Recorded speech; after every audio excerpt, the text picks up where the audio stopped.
100% Hard AF Seltzer is now live in Florida, Georgia, Alabama, Texas, Ohio, Montana, Idaho, Oregon, Michigan, Pennsylvania, Illinois. Go to hardafseltzer.com today, click on the store locator, and enter your city or zip to find the closest location nearest you.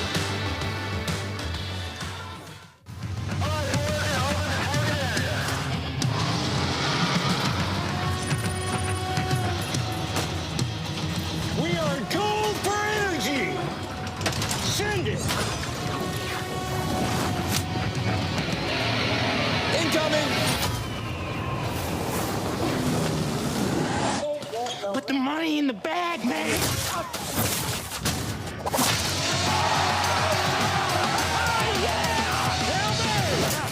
As I said, your paycheck is your thank you. What's going on back there? This is awesome!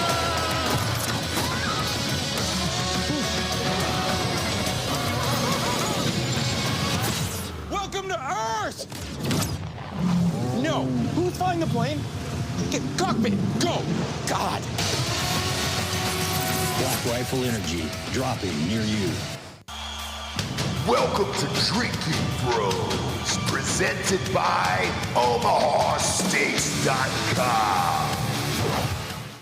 What is up? Welcome back to Tomahawk'd. A lot of fun stuff to talk about today. I think we can officially declare my co-host Dan Hollaway the season over. I mean, yeah, certainly. I think there was a little bit of optimism that maybe could have been had 2 weeks ago in terms of like, okay, just stick around, get people healthy. After dropping series to the Angels, Orioles, and now the A's, it's done. So yeah, I mean, the A's are the only good team out of those three, by the way. yeah, and they're not that good. No, they're not very good. Like, they're fine. The Angels suck. The A's suck. I guess the Angels are a little bit better than the A's, but the A's have a decent lineup sometimes. It feels like the A's are more talented. The Orioles, I mean, they're all bottom. So the Orioles are last in the AL East. The Angels and A's are the last two in the AL West. And we won 2 games against them. Yeah. Yeah, the Braves have gotten progressively worse as the season goes on. And literally every statistical category on offense, their hits are down, average, OBP, slugging, OPS, home runs, RBI, everything is down. And the only thing that was keeping us even halfway near the surface of the water was the pitching. Mm-hmm. And Chris Sale's hurt. Schwellenbach's hurt. Obviously, Smith-Shawver got hurt earlier. Ronaldo Lopez got hurt even earlier than that. So now it's basically just Spencer Strider and I guess Holmes and then Hobos. We're killing Didier Fuentes. He needs to go back to the minors immediately. Yeah, I mean, his head's completely fucked. Strider's not been good either. Strider hasn't been great. He looks terrible. I mean, No. he struck out a bunch of people in this last game, but he hit 97 twice. Yeah. Sorry, dude. I mean, you don't have the stuff. I don't know if he's injured, if it's the oblique thing, or if his mechanics are fucked up, or if he's just trying to pitch at a slower speed or something. Yeah. But he doesn't have the stuff to do that. Obviously, he's getting lit up. He can take the rest of the season to figure it out, I guess. Well, or just take it off. I mean, honestly, coming back from an injury, there's no reason for him to pitch again this season. They should bring up AAA guys and let them pitch. Just let it go. So we're at the point in the year now. It's almost the All-Star break. We'll talk about Acuña and the Home Run Derby later. But we're 20 days, I think, away from the trade deadline. Sometimes it's August 1st. When is the trade deadline this year? It is July 31st. Okay. Usually it's July 31st. I feel like it's been August 1st once or twice, though. So we're 20 days, literally, right now, away from the trade deadline. I don't know if you saw this, but Alex Anthopoulos said he is not interested in trading anyone who is signed for multiple years. That's a mistake. So sign through next year. I But all the people that are signed for multiple years, I was looking over the roster, are people I wouldn't necessarily want to trade anyway. Obviously, I don't want to trade Acuña or Strider. Sales, technically, multi-year. So we have him next year as well. I think I'm mostly fine with that in so much as to be competitive next year, all they need to, I mean, they need to make additions, but it's not like they're not starting from scratch, right? I guess the problem is, will they actually fucking make additions? Because they didn't this offseason, other than a fucking guy who immediately got busted for PhD. PEDs, yeah. PEDs. So there's a club option on Ozzie Albies. No way you can pick that up. Nope. Even though it's only $7 million, you've got Nacho Alvarez, who can at least put up the same numbers that Albies does offensively, and he plays better defense. Ozzie's terrible in defense. Yep. So he's got to go. And that's going to be, I guess, probably painful for the front office. He's a very well-liked guy, but he can't. Love him, but Can't play baseball. He's dead. So here's the list of people who have contracts that do not run past this year. Marcell Ozuna, Ozzie Albies.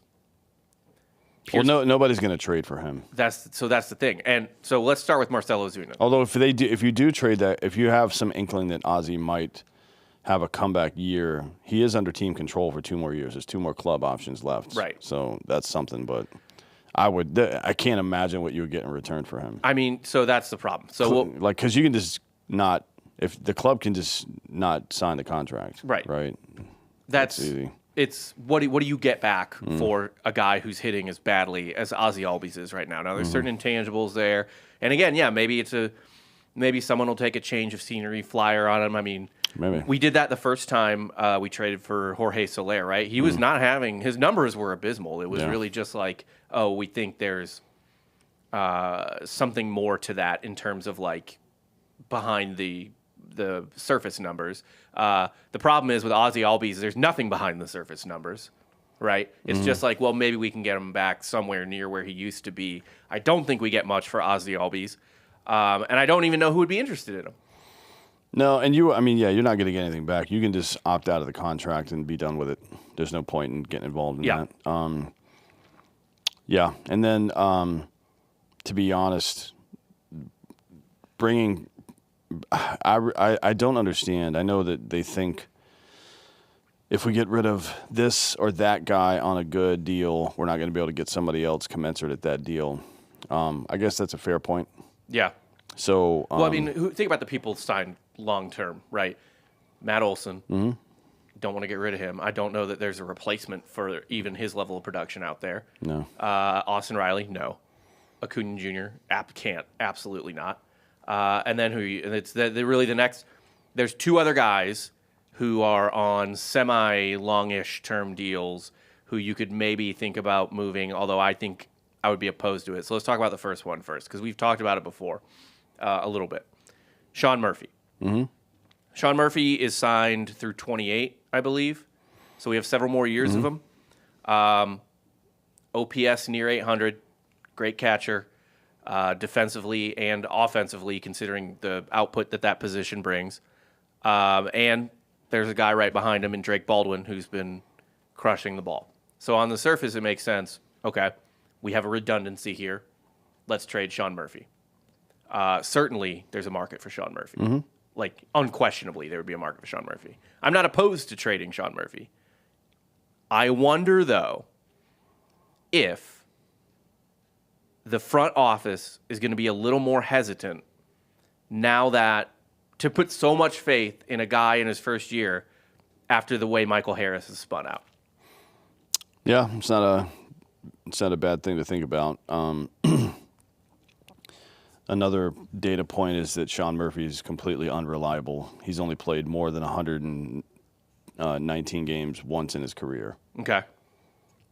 And I know he's a catcher, but the last 2 seasons before this season was 108 games and 72 games, and he's played 57 so far this year. That's more.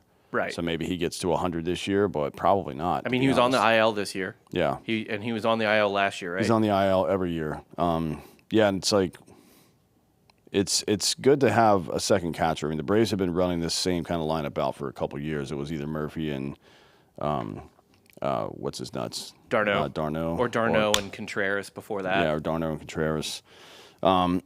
They've had 4 different iterations of this at this point. So I doubt they're going to trade Murphy, even though they probably should, because they need it. They desperately need a shortstop, right? That's actually good. And like Nick Allen has done his best filling in. He's excellent defensively. He's got a 585 OPS. Right. That is unacceptable. Right. Can't do that. Nope. So we basically have 2 Michael Harrises in the lineup. Or go into a rebuild. That's the other option, to right? Completely blow it up. Yeah, if you're going to not spend money, and this is something. I mean, look, this is a mid-market problem, not an Atlanta Braves problem, right? Right. I mean, Atlanta is not only. This is what drives me up a fucking wall. Is they act like they're a mid-market team. Atlanta is a humongous city. I think it's like the 6th or 7th biggest city in the country, or metro area. And on top of that, they're not a city team. They're a regional team. Yeah. The entire Southeast, from North Carolina through most of Louisiana, most of Tennessee, all of Mississippi, all of Alabama, all of Alabama, Georgia, South Carolina, and probably quite a bit of North Florida as well. And North Carolina. Yeah. That's Braves country. The whole fucking region.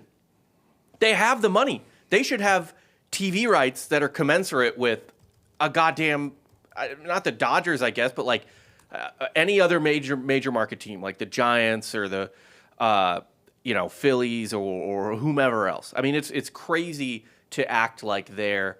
And by the way, their region too. Unlike, so there's other teams that you could call regional teams, right? Like I think the St. Louis Cardinals are a regional team for the most part. I think you could safely say that.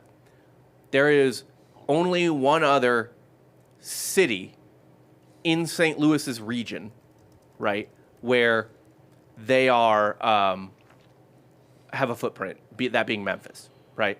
How many cities are in Atlanta's region that you've got Atlanta, you've got Charlotte, you've got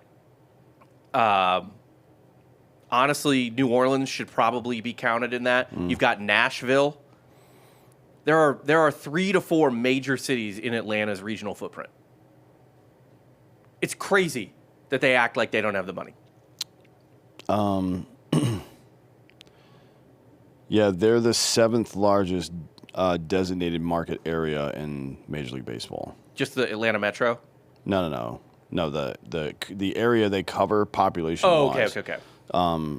New York, both teams, which is dubious because they kind of share that area technically. Right. So both New York teams, LA, both teams again, right? And although then Chicago, just get the Angels and then Chicago, but Chicago, both teams again. So the only teams that are ahead of them are teams with or cities with 2 teams. Right, and they're the only areas that have a higher DMA than the Atlanta Braves are teams that literally have 2 major league ball clubs. Right. In their city. Now, you could say, I guess, sort of de facto, the Cubs and Dodgers they don't really split it with the Angels and White Sox. I mean, they split the territory, though, right? Yeah. There's a lot of White Sox fans, and there's a lot of Angels fans, too, which is weird, but it happens, I guess.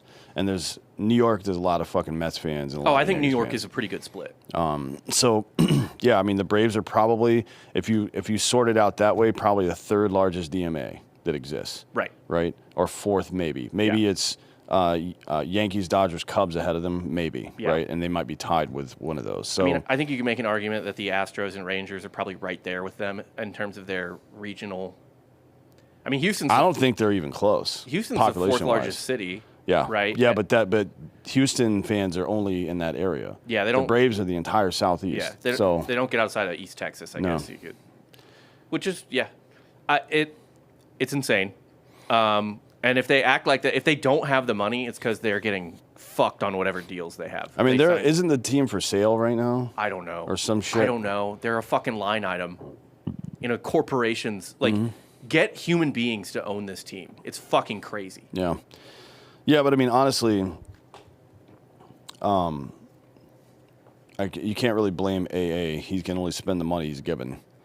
Although he's made some pretty stupid moves too, as many good ones as he's made. Do you think he's kind of washed away that 21, the moves from 21? Is it kind of a wash at this point? No, I mean, Flags fly like people win one title every 20 years, typically, Yeah. right? In Major League Baseball, most teams don't at all. Yeah. I mean, the Mariners haven't ever. Yeah. It had been over 20 years for the Mets, Twins. Mets haven't won since '69. 86. 86. I mean, yeah. Yeah. That's just what it is, man. Yeah. That's fair. But yeah, I think if they're going to treat it like if they're going to treat it this way, then they're going to lose a lot of fans. Yeah. There's no reason to be this mediocre in that market. And what's their pitching staff has 1, 2, 3. Well, their entire, because Sale's out right now, technically their entire pitching staff are all on rookie contracts. Except for I think Strider actually signed we signed Strider. But he's still on his rookie contract, technically. We right? bought out his arbitration. Yeah. Yeah. But he's making not much compared to what he would be making on an open market. Oh, 100%. Boy. Everyone is on a manageable deal. Yeah, Riley's is probably the worst deal that we have, and it's not that bad. It's not terrible. No. And then Michael Harris's deal is pretty rough, just because he's just a fielder at this point. You know what I mean? I mean, I don't even know who to compare him to from back in the day, because most of the center fielders could hit back then. Even if they were like slappy guys, like Michael Bourne or something like that. You know what I mean? Like, yeah, I mean, he is. I mean, in Major League Baseball, like guys that had his defensive capabilities, they almost always could hit. Yeah. I guess there's that one dude in Oakland, that rookie, who's very good at playing center field. I mean, now. He's basically just Christian Pache 2.0 at this point. Yeah, that's a good comp. Yeah, like it's just the same thing all over again. All it is all he has is the fielding. It's awful. And what I think expectations need to be tempered unless we blow it up, because all these guys. So let's talk about Marcell Ozuna for a second, right? That is the obvious one. Like he has to get traded because he is our most valuable piece in terms of production and being done after this year. The problem is with Ozuna is that I don't know what we're going to get for him at this point, because his last 2 months, June and July, he has a 51 WRC plus. He's been horrible since May. Yeah, probably not much. Old guy, expiring contract, isn't even producing. Yeah, is there even really a point to trade him at this point? I guess to get something back. I think so. The thing that's going to be boring, I think even if the Braves move people, it's going to be a fairly boring trade deadline on our end, because we don't have a lot of assets. I mean, our two best assets I don't think we're going to move, which is Sean Murphy and Chris Sale. And Sale's not even a great asset right now since he's hurt. I think they'll probably try to just restock the farm system a little bit, right? Just get more bodies. Yeah, maybe. I mean, I don't know what their big plan is. I can tell you, if this season continues this way and they don't make big improvements going into next year, Acuña is going to start asking to leave, I think. And I would too. If I'm nobody wants to be Mike Trout. No. You know what I mean? No. I mean, technically he got a ring, I guess, but who's that? Acuña. Nope. He did get one. But he didn't get to fucking play. So, I mean, the free agent class coming up is actually pretty decent in terms of places where we have holes. At second base, Luis Arez becomes a free agent after this year. At third, I don't need third base. I'm sorry. At shortstop, Bo Bichette, Trevor Story, Isaiah Kiner, Falafa, Paul DeJong, they all become free agents. And then the outfield's pretty loaded with free agents that come up after this year. Kyle Tucker is not signed long-term by the we're not getting any of these people. Probably the Braves are not signing anybody. Yeah. They can't. They refuse to spend the money, so it's just not going to happen. There's some guys, there's some middling people that might be available, but And that's what we'll get, more than likely. Yeah. I don't think they'll be able to sign Marcell Ozuna if they even want to. I don't know if they will want to or not. He's on my list of people who might get moved. He's on a $14.5 million deal right now, and he's not worth that for sure.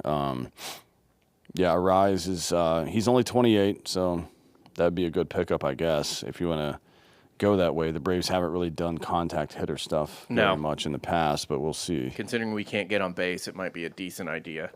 Yeah. If I had to pick someone, just one fucking tough at bat in the lineup, for the love of God, other than Acuña.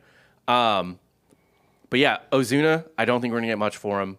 Murphy, we could get a lot for, I think, but I don't know that we're gonna move him. And then the other three big pieces are in the bullpen. That's Pierce Johnson. He's only signed through this year. I mean, they should empty out the bullpen. There's no point in keeping any of these people. Oh, yeah. The bullpen's got to be just absolutely dumped out. And then Dylan Lee is on a one-year deal as well, and he's had an excellent year. What about Bummer? I didn't check Aaron Bummer. He's had a decent year this year. Ball reference here. But, yeah, we shouldn't keep any of these people. No, anyone halfway decent should be. Bummer's on a 2-year deal. So he's I could see us moving him. Who knows? But you don't want to have to totally rebuild the bullpen, I guess, at the same time. So send out the Reynolds. I mean, I don't know. I guess you got to wonder what their expectations are for next season. I mean, they're going to be fucking losers next year.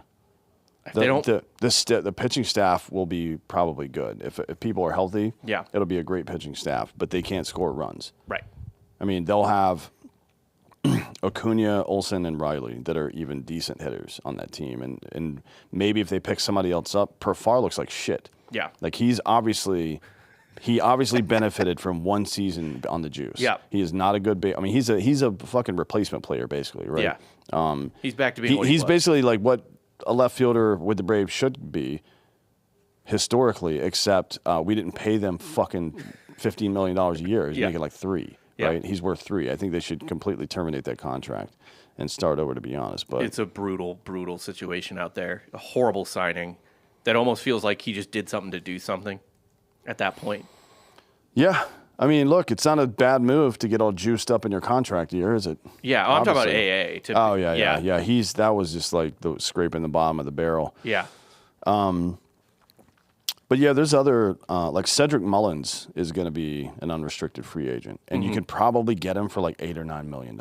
Yeah. If I were them, I would cut. I mean, I would get rid of Profar. I would cut him entirely. He doesn't like he violated the fucking contract. Get him out of there. And I don't know what the legality is in baseball for that, but Cedric Mullins is a pretty good hitter. Plays decent defense too. Yeah. And he can play all three outfield positions. So. Technically, he's a center fielder, but that doesn't really matter. No, these I mean, days. put him in left or whatever. He's had a bit of a rough patch this year, but he's a fucking like 15 to 20 home run guy every year. Yeah. I guess he's he's actually pretty old. I was going to say Starling Marte is a free agent. He's like 37 or 38. Yeah, he's pretty old. I mean, there's people in the outfield for sure, even in the middle. I mean, guys like Tyler O'Neill, he's got an opt-out, but I don't know, fucking Lane Thomas. There's guys. There's guys in the outfield that you can get. Kike Hernandez, another one. The pitching's actually really deep for the offseason. Yeah, the one thing we don't really need. Yeah, exactly. But yeah, that's it. I mean, we don't have a lot of guys to move. We're not going to do anything, I think, other than just add bodies to our farm system, which has been kind of depleted for a while. Hopefully Didier Fuentes goes back down. Yeah, I don't know what their plan is right now. I mean, there's no plan. Certainly, Schwellenbach isn't coming back this year. There's no point. He's on the 60, but even if he had time to come back, there would be no point. Yeah. So just throw Holmes and Elder out there as much as possible and let them, because they're fucking not. That's not going to be a thing anyway. No. So I mean, I'm fine. Holmes is decent. I don't care. He's fine. And then Lopez can pitch when he comes back, I guess, and Sale can pitch when he comes back, and Strider can just keep figuring shit out for the rest of the year. Yeah, I mean, if I'm them, I probably shut Sale down. depending on how things go out of the break. He's, well, if Sale even wants to be shut down, I feel like he's kind of in control of that, being as veteran as he is. He's got a fractured rib cage. Yeah. And he throws sidearm. So good luck. It's going to be a minute. It's going to be a minute. I mean, at the earliest, he would be coming back the first week of September for a rehab assignment, which means mid-September. If they're not going to the playoffs, he's not coming back and making 4 starts. No, there's no that point. would be stupid. There's no point. In more fun news, at least, how do you think Acuña is going to do in the home run derby? Who's in it right now? Did they listed all the participants Yes. yet? Let me look it up who it is. Home run derby participants 2025. We got... God, ESPN's website sucks. It's not good. We've got Cal Raleigh. Okay. Acuña, obviously. James Wood from the Nationals. He wasn't he in last year I don't remember. or 2 years ago or something? No, this is like his 3rd year in the league, right? Byron Buxton from Interesting. the Twins. I mean, he can hit the fuck out of the ball. He can. I don't know if raw power is his thing, really, though. Yeah. But we'll see. O'Neal Cruz from the Pirates. He hits the absolute Christ out of the ball. I mean, he's got the 4 hardest hit balls that weren't Aaron Judge all season, I think. Yeah, he is a fucking monster. Didn't he hit one like fucking 470 the other day? I know he hit one. I think he hit the hardest ball ever recorded. Yeah, it was like 123 or something Something like that. stupid like yeah. Let me see what O'Neal Cruz hardest hit ball of 2025 was 122.9. That is fucking moving. Yeah. Junior Caminero of the Rays. Brent Rooker of the A's. He's a old school power hitter. Yeah. That'll be good. Jazz. Jazz is in it. That's stupid. He doesn't belong there. What's the it's in Atlanta, right? Yeah, it's in Atlanta. I don't think Acuña will win. He goes the other way too much during these competitions. Well, that's a little favorable in Atlanta at least. A little bit more than other stadiums, but if it was in Yankee Stadium, I would say he'd win. Yeah. Like nobody's beating him there. Yeah. Even a lefty wouldn't have as much of an advantage there because that little like flick of the wrist. Yeah. He does. Done. Cruz is the favorite. Plus 340 for Cruz. Cal Raleigh is plus 500. I'm sorry. Cal Raleigh's plus 375. Guys that swing really hard, like Cruz does, Yeah, they get tired. they get tired pretty quick. I don't think he's going to win. I think Cal Raleigh will probably win, to be honest, because he's locked in. Like he's seeing the ball well, and he's got a very effortless swing. Yeah. Acuña's 425. And honestly, I don't hate Byron Buxton at plus 800. Yeah, he's got a pretty. His swing is very effortless. We'll see if it translates into home run derby power. Yeah. I'll be curious about that. He's definitely a stud. I mean, that dude would be, by this point in his career, probably already have locked in Hall of Fame had he not been hurt every single year. He's had like one season where he wasn't hurt. Yeah, but he's an animal. He was on that. He's one of the best baseball players I have ever seen. I think his one healthy year, his like fully healthy year, was the year that the Twins set the team home run record. Yeah, 2019. That I believe Atlanta tied 2 or 3 years later. And 21, I think, right? 22, I think. Oh, was it 22? Yeah, when our offense was good. But yeah, it was the year. It was Acuña's MVP year. So what year was that? 22. That was 23. 23, I think. Wasn't it? Hold on. Maybe that was 22. But yeah, that was the year I think tied them for most team home runs. It was 23. Okay. We had 307 home Oh, runs. we beat them then, I think maybe. Yeah, I think they were in the ballpark somewhere. Yeah, but Buxton's a stud. I actually love Buxton at 8-1. That's pretty solid. It'll be fun watching Acuña though. Hometown crowd will finally have something to cheer for this year. That's like the only thing that sucks is that I think they're still doing the shitty version of the home run derby they've been doing the last couple years with the bracket and it's like timed and you don't see every hit. And so you're like, wait, did he get that one? Did he get that one? But whatever. I'll watch for Acuña. I'll lay some money on him and on Byron Buxton. I'll lay money on Acuña just to double down, and I'll lay money on Buxton just because I like the odds for where he's at. I do agree with you about O'Neal Cruz. I think he might be swinging out of his shoes and get a little tired early. Yeah. Yeah, we'll see. I mean, if he comes in disciplined, he's got a lot of raw power. But guys that swing really hard, like when I guess the last guy who swings his ass off every time, or the last guy that really swings his ass off on every single swing was Vlad Jr. I think he won in 2019 or 20 or some shit. I don't remember what year it was. Yeah. Well, it wouldn't have been 2019 or 21. He won one of them. Yeah, I don't remember which one. But And then Alonso, people think he's a classic power hitter, but he's smooth. Yeah. Like his swing is very smooth. You know, he he doesn't doesn't- tire himself. As a matter of fact, that's why he wins them a lot, is because he's not tired at the end, and Yeah. everybody else is. Cruz, by the way, one thing in his favor is that he is a lefty. So he gets a little bit of a short porch out there. So is Cal Raleigh, though. Yeah. And he's got just a little flick Yeah. every single time. That dude hits the Christ out of the ball. We'll see if it's game power or raw power, though. Yeah. Now, I guess. You never really know until you see the guys playing. But this will be a fun home run derby. I don't know why Jazz Chisholm is in this. Who knows? Like, why is he even at the All-Star game? He's terrible. Yeah. I have no idea.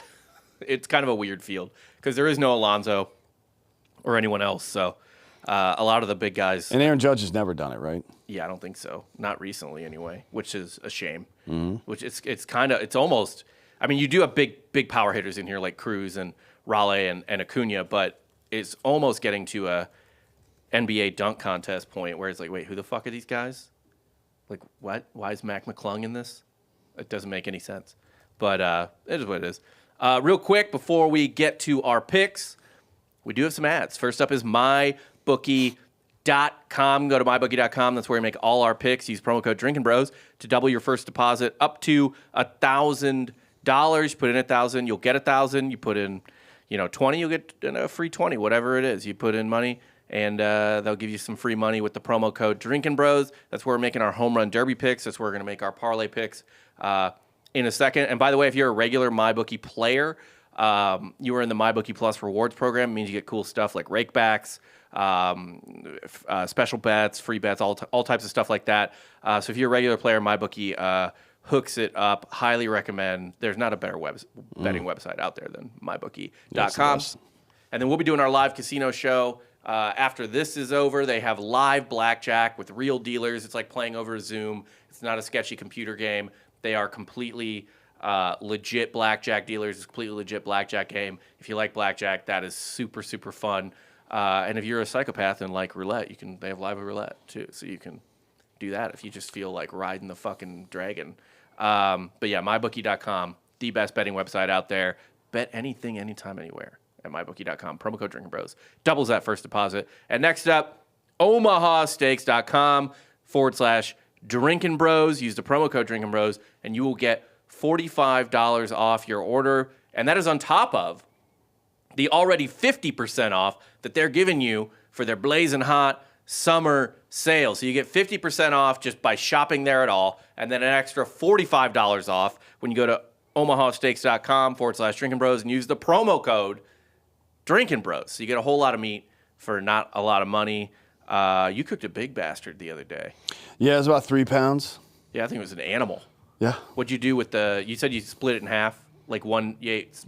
Yeah, so I cook it on the bone, obviously, on a Rectech grill, and then, slice it up. And then, I'll use half. I'll eat half with something that evening, warm, and then the next night, cold steak salad. Okay. Yeah. The end. You a blue cheese man or a gorgonzola man? No, I didn't use cheese in this one. So my steak salad is obviously steak, 2 different kinds of greens, couple of different types of olives, Kalamata and Castelvetrano, and then usually some banana peppers. Okay. And then maybe something crunchy, carrots or something if I feel like it. Yeah. But yeah, it's mostly about getting the meat in my body. Yeah. And the appropriate amount of roughage so I don't have a meat sweater in my ass when I die. Love me a good steak salad. Also, by the way, I always try to say this when I'm a host on one of the shows on this network, which is don't sleep on the Omaha Steaks sides. Oh my God. I'm a big app and sides guy, and like going through the sides on their website is absurd. It all looks incredible. The pepper jack risotto balls are next level. Highly recommend adding those to your cart when you shop at omahasteaks.com/Drinkin Bros. Using the promo code Drinkin Bros to get you $45 off the already 50% off you're getting with their blazing hot summer sale. Check it out. All right, we do have some games that actually matter this week, none involving the Atlanta Braves. No. But we're gonna make some picks on some games today, or for the weekend, I should say. Good matchups in terms of just like interesting teams. Cubs are playing the Yankees. Got the I'm so disappointed in the Royals this year. I was expecting more out of them. They're playing the Mets, and then a good Texas matchup, Rangers Astros as well, and then probably the two biggest of the weekend are Phillies Padres and Dodgers Giants. Those will both be good. I'll probably be watching Dodgers Giants as I feed the baby in the middle of the night. But some tough series to pick this week, honestly, because there's a lot of evenly matched ones. I'll take the Friday slate. The Guardians, the Cleveland Indians, whatever. They're playing the White Sox. White Sox suck. Give me Cleveland all day. The Rockies are playing the Reds at Cincinnati. Reds, no problem. Reds looking all right in the hunt for a wild card spot. Tigers at home against the Mariners with Scooball on the mound. No problem. Tigers all day. The Rays and Red Sox, I'll probably skip that one. Oh, actually, you get a doubleheader with Cleveland and Chicago, but I'll stay off the second one. I'll just take that first one for Cleveland. Brewers versus the Nats. I'll take the Brewers. Diamondbacks against the Angels. Angels are kind of hot right now. I'm going to stay off that one. Oh, here's one. Cardinals against the Braves. Give me the Cardinals all day. Just horrible. Yep. Blue Jays against the A's. Kind of a shady pitching matchup. Scherzer's on the mound for the Blue Jays, but the A's suck, even though they just took 2 or 3. I'll take the Blue Jays because they're in first place right now.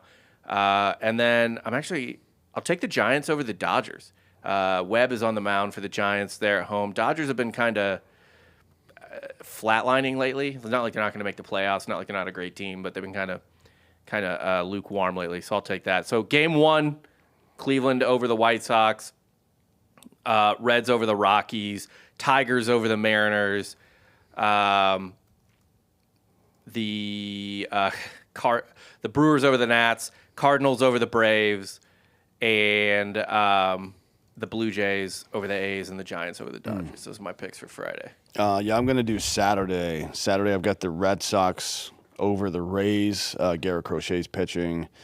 Yankees over the Cubs. Max Fried is pitching. Good fucking luck with that. Yeah. I got Dodgers over Giants. Ohtani's pitching. He'll probably throw 6 innings, no runs, and hit a home run. That's kind of what he does. Yeah, he's kind of perfect. Reds over Rockies because the Rockies are terrible. Brewers over Nats. Woodruff's pitching for them. He's been good lately, most of the year, but especially lately. And then Phillies over Padres. Zach Wheeler's back on the bump, and he's having one of the best years of his career right now. But a game that if you don't care about betting and you just want to watch it, the best game of the weekend is Rangers at Astros. Jacob deGrom versus Framber Valdez. Yeah. That's probably the best game all weekend if you don't have anything to do tomorrow at 6:30 Central Time. Find that one on MLB Network and tune in. No, it's on Fox tomorrow. Oh, it is on Fox. There Yeah. you go. Yeah, so it's national television. Yeah. No, that's a perfect. Yeah. Dude, DeGrom, by the way, he's in the convo for an AL Cy Young right now. Yeah. I mean, this is going to be one of the closest AL Cy Youngs, I think, maybe of all time. I don't like there's unless somebody gets hurt, because right now you've got Fried and Scooball and Valdez all have 10 or more wins. All have sub-3 ERAs and in some cases they all have sub-3 ERAs. And then, of course, you have DeGrom as well, who's 9-2 with a 2.29. Right. I mean, this is some of the best pitching I've ever seen. And then, by the way, Hunter Brown on the Astros has a 2.21 ERA this year.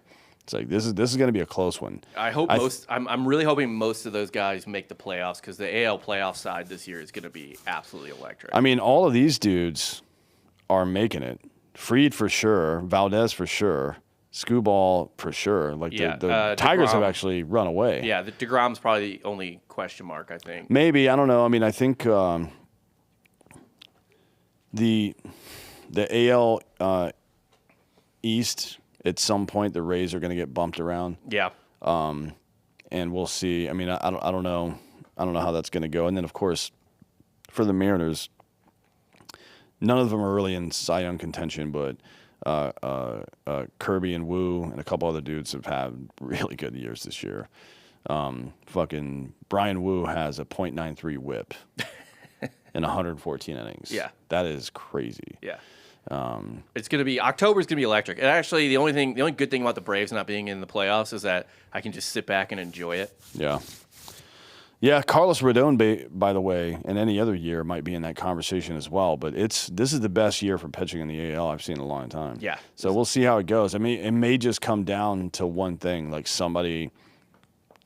Well, there may be multiple 20-game winners, but somebody may win 20 and everybody else doesn't. Somebody's in the low twos instead of the mid twos. I don't know, ERA-wise. Maybe somebody does some strikeout stuff. But the strikeout counts in the AL haven't been super high, other than Garrett Crochet. He's and Skubal. The rest of those guys are just kind of like normal strikeout numbers. Yeah. But those two, right? Crochet, I don't think is going to be able to do it. Skubal, though, might win again. 2.02 ERA, 148 strikeouts in 116 innings with a .81 WHIP. He is. Look. Everyone loves Paul Skeens, rightfully so. Skeens is insane. Skubal's better. Like, it's fucking crazy how good Tarek Skubal is. Yeah. I mean, Skeens is at 194, 125 Ks in 116, and a .92. So but definitely Skubal is better. Yeah. I mean, the numbers are better. But in every single year of his career, they've been better. So. Tigers are, dude, look out for the fucking Tigers. By the way, Javi Baez is only the second player in history to start the All-Star game at 3 different positions. The Tigers are the best team in baseball. Yeah. I mean, I don't know if that's literally true, but record-wise, it's definitely true. You know, they do have the advantage of playing in that division, which has been pretty squishy. It's always squishy, but it's squishy this year, especially since the Royals have really just kind of not lived up to expectations. But yeah, the Tigers will be a fun October watch for sure. I always like the Tigers. Like, I've never had a thing. They've got some of the best unis in baseball. I love the Tigers. But yeah, that's all I got for this week. Look for the Braves to start selling. Yep.